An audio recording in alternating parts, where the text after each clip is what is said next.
Hello everyone, welcome again to my channel. तो आज मैं एक्सप्लेन करने जा रही हूँ guide to raising a royal dog का चैप्टर 4। चैप्टर की स्टार्टिंग वहीं से होती है जहाँ पर चैप्टर 3 की एंडिंग हुई थी।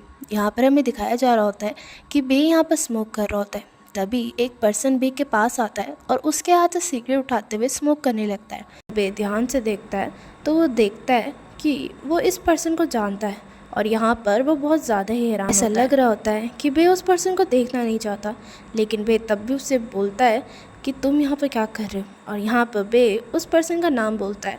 इस पर्सन का नाम यान होता है। ये पर्सन हाइट में लंबा होता है और हैंडसम भी होता है। यहाँ पर यान बोल रहा होता है कि कितने दिन हो गए, मैं तुमसे कब से नहीं मिला, मैं तो तुम्हें बहुत ज़्यादा मिस करने लगा हूँ।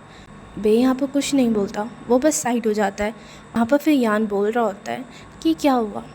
और यहाँ पर फिर बे बोलता है, क्यों, कुछ काम है तुम्हें मुझसे जो तुम मुझसे मिलने आए हो। यहाँ पर यान कुछ नहीं कहता और बस वो बे के क्लोज आता है और कहने लगता है, क्यों, जब मुझे कुछ काम हो मैं तभी तुमसे मिलने आ सकता हूँ, मैं ऐसे तुमसे मिलने नहीं आ सकता। ये सुनने के बाद बे बिल्कुल इरिटेट हो जाता है। यहाँ पर यान ने अपने हाथ बे के कंधे पे रखा होता है। तो यहाँ पर बे बोल रहा होता है कि अगर तुम्हें मुझसे कुछ काम है तो मुझे वो काम जल्दी बता दो। और कह रहा होता है कि मेरे पास इतना फालतू टाइम नहीं है और प्लीज़ तुम मुझे टच मत करो, मुझे बहुत ज़्यादा डिस्गस्टेड फील होता है।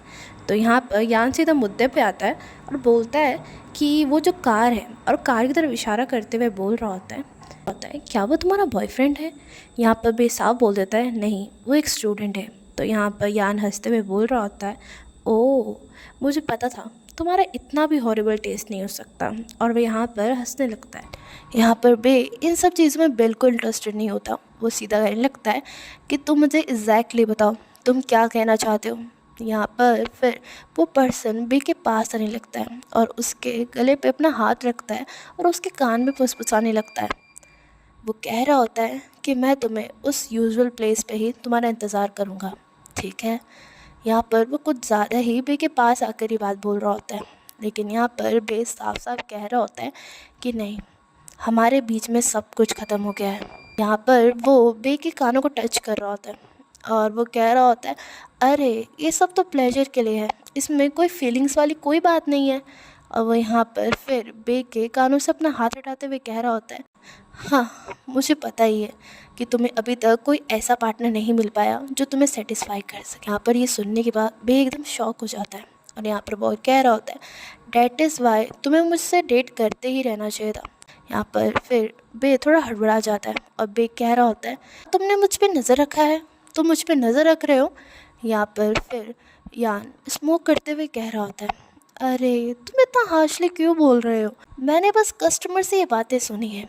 और यहाँ पर फिर वो और ज़्यादा कहने लगता है कि प्लीज़ मुझे वेट मत करवाओ, ठीक है। और वो वहाँ से चला जाता है और कह रहा होता है कि मैं तुमसे बाद में मिलूँगा। पर बे बहुत ज़्यादा शांत हो गया होता है और उसका चेहरा बहुत ज़्यादा ही कोल्ड हो गया होता है।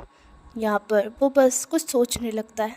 यहाँ पर तभी लिन कार में बैठ जाता है और वो स्मेल करने लगता है। जब वो ध्यान से स्मेल करता है तो वो अपने जैकेट को स्मेल कर रहा होता है और उसे सूंघते हुए कह रहा होता है, वाह, इससे कितनी अच्छी खुशबू आ रही है। उनके यहाँ पर तभी उसका फ़ोन रिंग करता है। यहाँ पर फ़ोन उठाते हुए नश में बोल ही रहा होता है, हाँ। तभी यहाँ पर वो ध्यान से सुनता है कि कोई लड़की उसे कह रही होती है, बिग ब्रदर प्लीज़ जल्दी आ जाओ। यहाँ लेन जैसे ही यहाँ पर लेन अपनी बहन की आवाज़ सुनता है तो वो बहुत ज़्यादा डर जाता है और यहाँ पर वो जल्दी से गाड़ी से बाहर निकल के भागने लगता है और वह ज़ोर ज़ोर से भागने लगता है और एकदम से घर आते हुए एकदम से दरवाज़ा खुलता है और कह रहा होता है, याओ। यहाँ पर फिर दिखाया जाता है कि यहाँ पर लिन देखता है कि कुछ गुंडों ने उसकी बहन को पकड़ा हुआ है और उसकी बहन बहुत ज़्यादा ही रो रही है। यहाँ पर लिन बोल रहा होता है, मेरी बहन को छोड़ दो, समझ आया तुम्हें। एक पर्सन उन सबको इशारा देते हुए कह रहा होता है कि छोड़ दो उसे। यहाँ पर लिन जैसे जाता है अपनी बहन को हक करता है। यहाँ पर उसकी बहन बहुत ज़्यादा रो रही होती है क्योंकि वो बहुत ज़्यादा डर गई होती है। वो कह रही होती है, ब्रदर।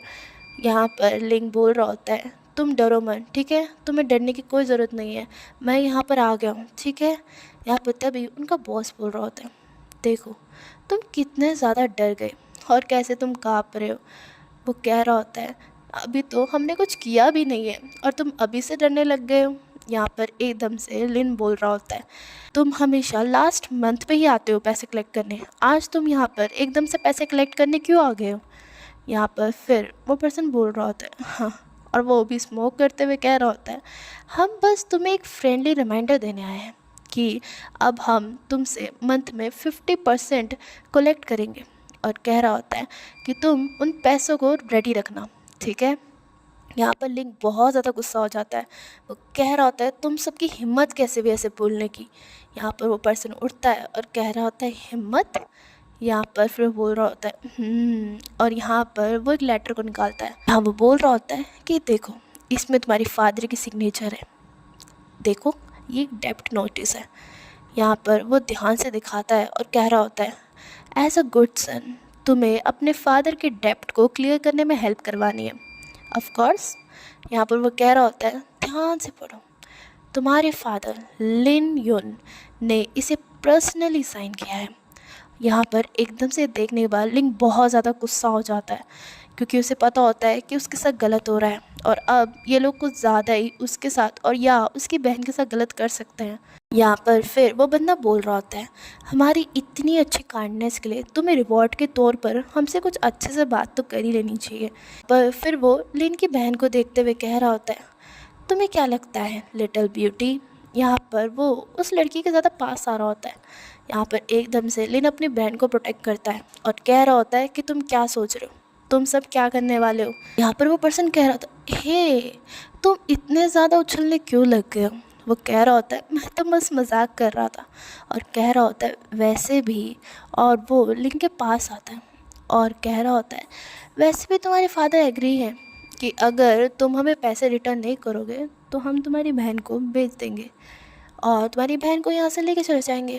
यहाँ पर फिर वो लिंग के कंधे पे हाथ रखते हुए कह रहा होता है, गुड नाइट, और वहाँ से जाने लगता है। यहाँ पर उसकी बहन बहुत ज़्यादा रोने लगती है। वो कह रही होती है, ब्रदर, और वो रोते होते अपने भाई को पकड़ती है। उसका भाई भी बिल्कुल कोल्ड हो गया होता है, उसका दिमाग भी ब्लैंक हो चुका होता है, लेकिन तब भी वो कह रहा होता है, इट्स ऑल राइट, हम ज़रूरी कुछ ढूंढ लेंगे और हम कुछ तो कुछ कर ही देंगे। और उसकी बहन फिर भी रोते हुए कह रही होती है, लेकिन यहाँ पर फिर लिन उसे गले लगा देता है और उसे समझा रहा होता है कि डोंट वरी, हम कुछ तो कुछ करके सब कुछ हैंडल कर ही लेंगे, ठीक है। यहाँ पर हमें फिर कुछ इंटेंस आवाज़ों को सुनाया जाता है। यहाँ पर कोई कह रहा होता है, वेट वेट।